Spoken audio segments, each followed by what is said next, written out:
it's an island. I think that to me makes number one. The first thing is that it's an island. Okay. So being an island, you can do a lot of things. Yeah, you can do a lot of things in your free time. The other day we went to a place called Sun Lake, and I believe that was just the start of it. There's a lot of things you can do. But what I also like, maybe I should have mentioned this during my previous question, but you can do a lot of things by spending less. Yeah. Yeah. Cable car, along with other things that we did that day, cost us Boat cruise or something. boat cruise, you name it. Yes. Adventurous places that we went to see and explore. It was nothing close to like 700 NTD per person. That's But like 350 rand. for everything. You need cable car. Is it cable car? Yeah. Cable car. And all the other things included. Yeah. Back Go home. check out my child. Back home. Is cable Cape car. Town. Cape Town. Cable car. Just check the price and you'll see. So yes, that's the number one thing. It's an island, and it caters for your shame if there's such the low class, middle class, and your rich. And then number two that I would say is good, that makes it the best. I would say safety.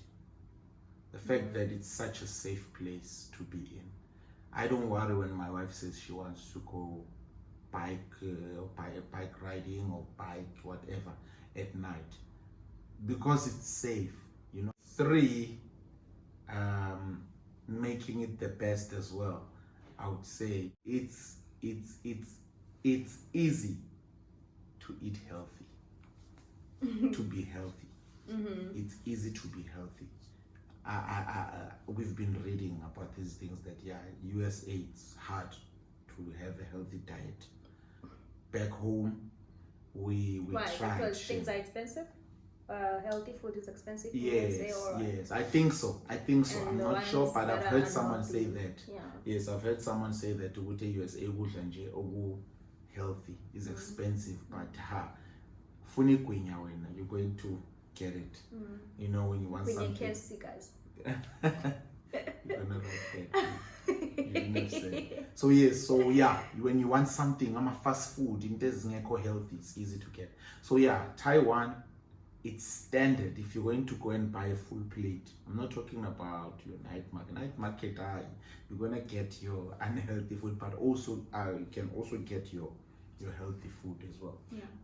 But when you get a standard plate, like you being a person who was sebenza before office, we would buy a plate during our lunchtime. So if you were to get a standard plate here in Taiwan, it has everything. Yeah. It has everything. It caters your starch, your veggies, green stuff, your whatever inside there in one plate, of which is something that we find to be rare back home. If you have your pap chakalaka nevors, you're fine. So yes, it's just one of those things. But those I'd say are my top three. Okay. Yeah, firstly, guys, it's gotta be safety.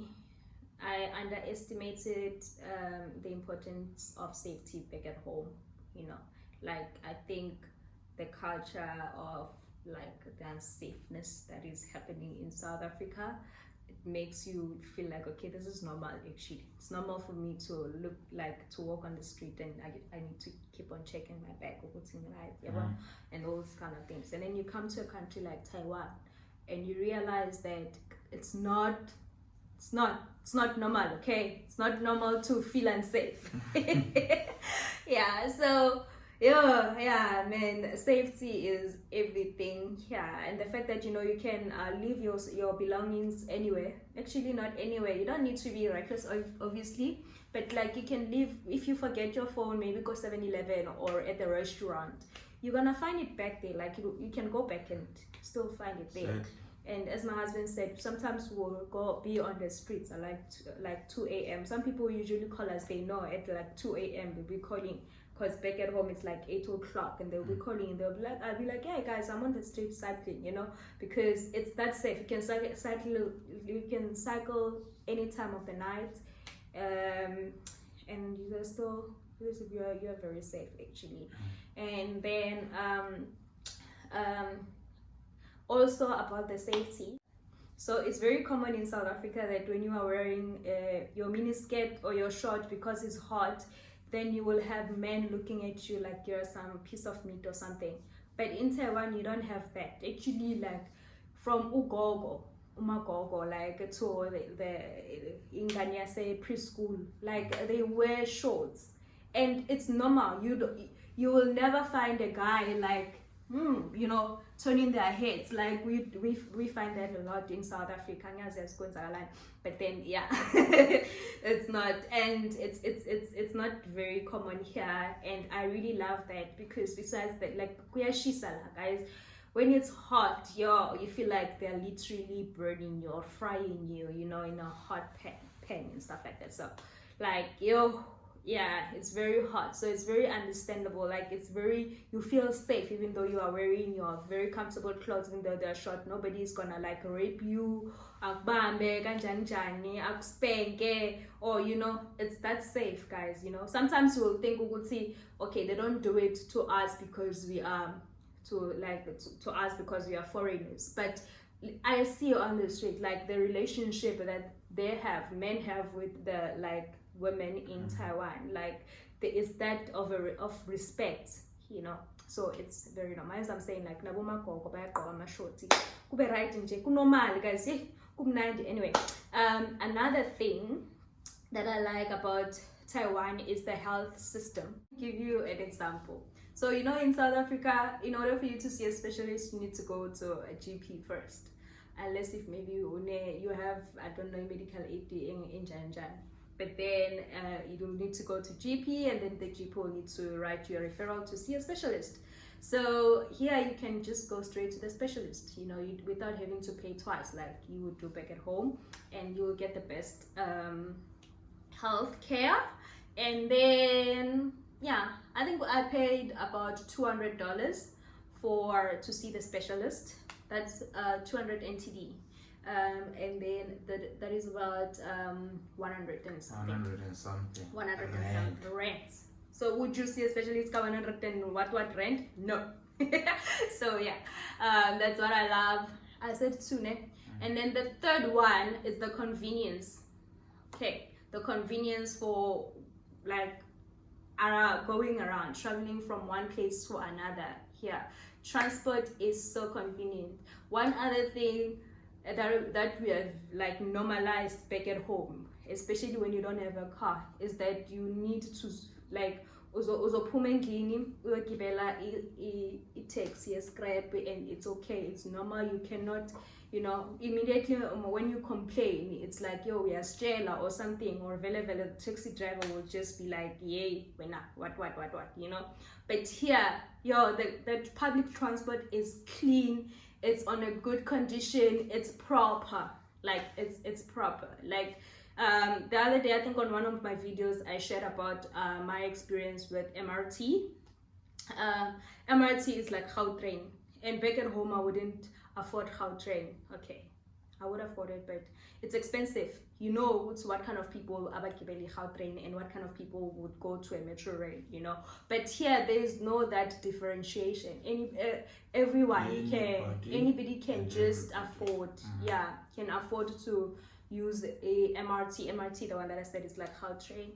And then the buses, so most people are using buses. Buses are in a good condition, most of them, and they're clean. And yeah, kuna order almost the passing. Kuna order kuthulile. You are the one who feel bad. My phone allows banibana sekaya, and then we'll zoom see the phone in. So yeah.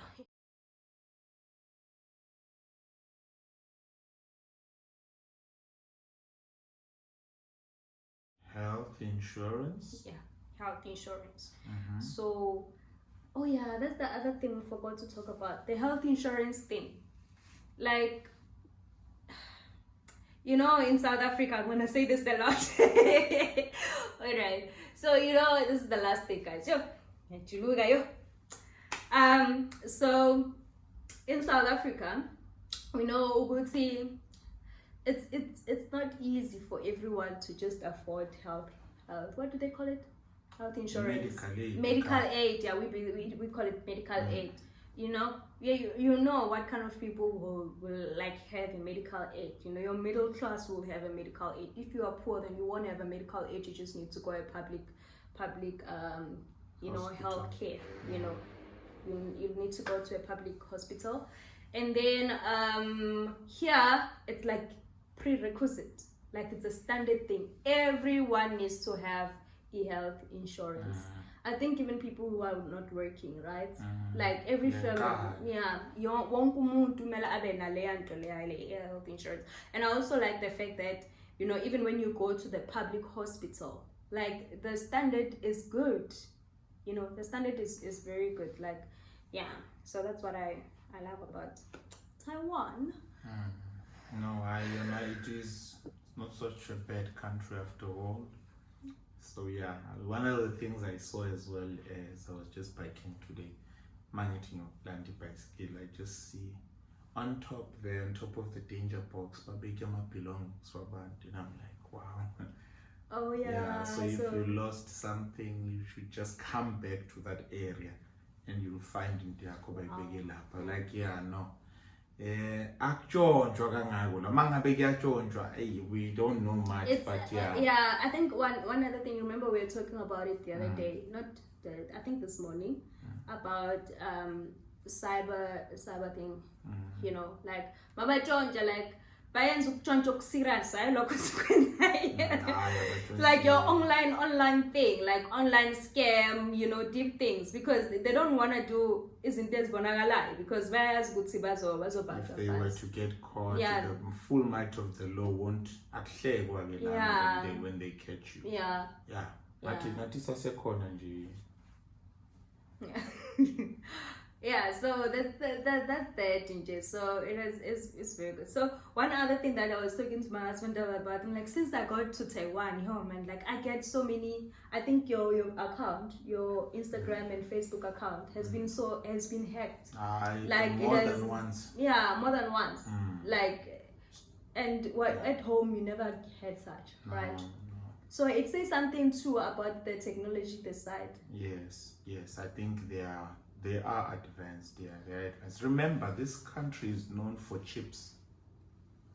Yeah, inventing chips. So the young boys, I'm sure, programming here is on another level. It's on another level. So yeah, we learned that. Yes. Yeah.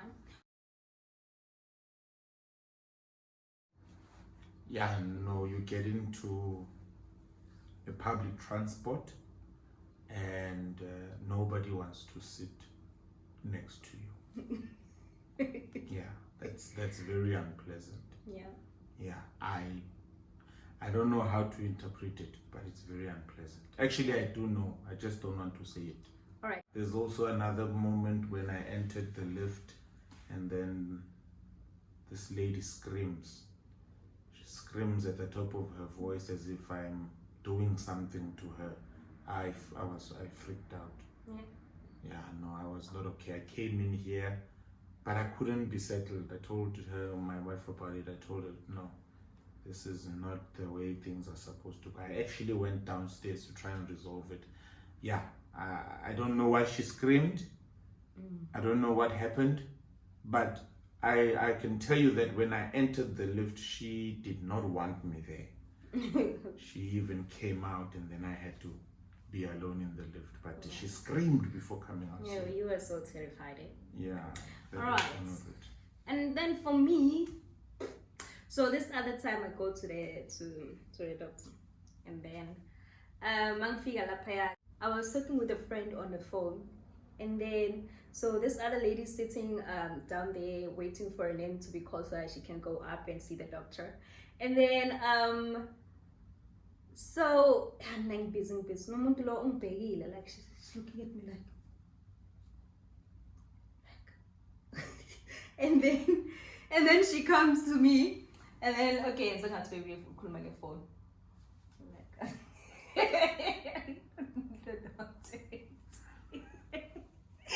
all right, yes, yeah, and then I'm like, and then she comes and sits here at the back. and then she comes straight to my hair, like, you know, I'm like, that was so creepy actually. And one thing, she doesn't say hello, she doesn't say anything, like, she doesn't say anything at all, you know. So that was one of the experiences that I've had here that was not so pleasant. I understand where they come from, the issue of hair, you know. That's the reason why, since I came to Taiwan, I've never put on my wig, you know, because lana wonke umuntu inwele zakhe zifana ne-wig yami, you understand. So I just want to stand out and be different, and that's my superpower here in Taiwan. Different, you know. So they're always like they're always curious, it's like, what's happening? There's other chat, it's like, you're putting wool on your hair. Oh, that's so weird. What did you say? He didn't say weird. What did you say? She said, I think he said weird. No, is it strange? Yo, yeah, he said strange. That's very strange. And he's like, for sure, he was like 3 years old or 4 years old. I think the most thing, I mean, what I got from there, and shit, like, you know how honest kids are. I just love the fact that firstly he could speak English, and then I could, like, you know, talk to me, and the fact that he was cute. So as I enter, I always tell you, they don't know black people, Labang. I think they are seeing a black person for the first time in Ghana. Yeah, in person, I regretted getting into that coach. And among again, I literally kept myself busy on my phone. I could see that they are looking, and I just stood next to the door. And I really zoomed into the phone. It was not like I was doing anything. I just saw that they could stop looking for some point, and then eventually they stopped. Yeah. But yeah, it's just one of those things. Yeah. I mean, I've got a problem with that. They cannot fade. They cannot fade my hair. They cannot. Shame. I've given up. There's only one guy who got it right. Now, shame, it took him a long time. I think it took him 1 hour, 20 minutes at some sort. Just 1 hour 30, 1 hour 20 minutes for him to get it right. King Anahe was very expensive. That's one thing. But apart from that, he tried. He didn't want to make a mistake. Now he was like, you're the first black person I'm actually doing this to. And then he took a video, he took some pictures. Yeah. He was very, very, yeah. I think we should go again and then take a video, right? Just maybe I'll go to him. Yeah, I'll go to him, because the problem is they try to comb a black person's hair. Yeah, not comb, but cut it using a comb. And then, Tina, you know, you don't need a comb.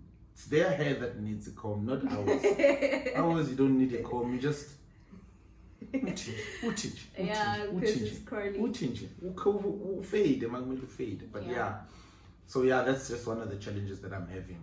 Getting a good barb. I miss my guys back home. They know themselves. Yeah. And do you think it's a bit expensive compared to all?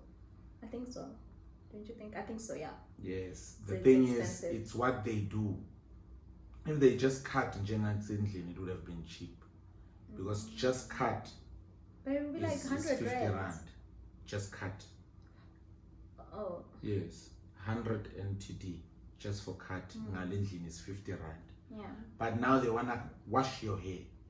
So when you wash, then you have 100 rand. Yeah. I was so privileged. I got a friend or a sister of mine from Tanzania.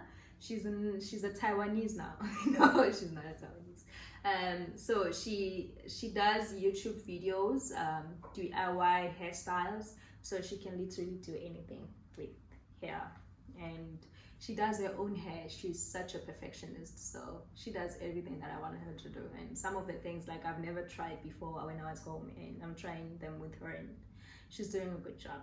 Her name is Laurie. Please subscribe to her channel. The link down below. See you again soon, guys. We are a bit, I think you can tell, like, the spirit here is not like, tired. It's not the same. We are a bit tired, but then we just wanted to say something, to do something, because last week we didn't upload. So we thought, let's just do this thing, and we'll be back, okay, with a bang. Bye. Peace, y'all. Bye. Bye.